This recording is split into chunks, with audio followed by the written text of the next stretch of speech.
Y reswm dyn ni'n rhedeg y seminar heddiw ydy i cyfleu i'r cyrff gyhoeddus dyn ni'n archwilio bod ni'n ymwybodol bod y ddeddf yr un mor heriol i ni ac mae o i'r cyrff dyn ni'n archwilio. Ac felly, dyn ni'n awyddus iawn i cydweithio arnyn nhw i ddarganfod sut fedrwn ni gyda'n gilydd ymateb i'r ddeddf.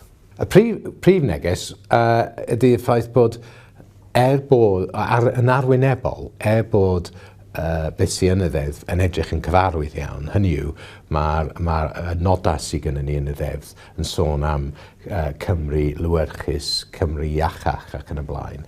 A mae gennym ni 5 ffordd o weithio, cydweithio, ymgysylltu, pethau felly. Geiriad, dyn ni'n byr gyfarwydd efo, maen nhw wedi bod o gwmpas ers blynyddoedd. So, yn arwynebol, mae ddeddf yn edrych yn gyfarwydd. Ond, mae y gwahaniaeth hefyd y ddeddf, a beth sy'n unigryw yn y ddeddf, ydy bod rhaid i hwn i gyd cael ei defnyddio mewn cyfanwaith wrth penderfynu. Felly, mae rhaid i cyrff cyhoeddus macsimeiddio ei cyfraniad i pob un o'r 7 nod llesiant. Ac y ffordd maen nhw'n wneud hynny, maen nhw'n gorfod defnyddio y 5 ffordd o weithio wrth penderfynu sut maen nhw'n mynd i cyfrannu tuag at y nodau yna. A gyda'i gilydd fel yna, mae'r fframwaith penderfynu yna a mynd â ni lawr llwybr pur gwahanol i lle dyn ni wedi bod yn y gorffennol.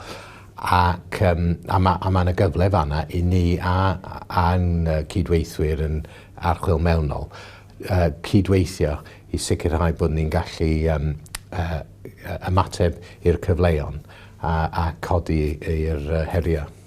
My workshop was about the skills, behaviour and approaches that internal audit will need going forward. And that's both about the Wellbeing and Future Generations Act and thinking about a more forward-looking internal audit, but also the requirements of the standards that we work to ourselves, which requires that future focus, insight and advice. I think we're going to see far more pieces of work where we're providing advisory support, where we're reflecting on what the impact of decisions will be over time. We'll sit on more working groups, we'll be there at the start, helping to get the governance and the outcome focus right to begin with.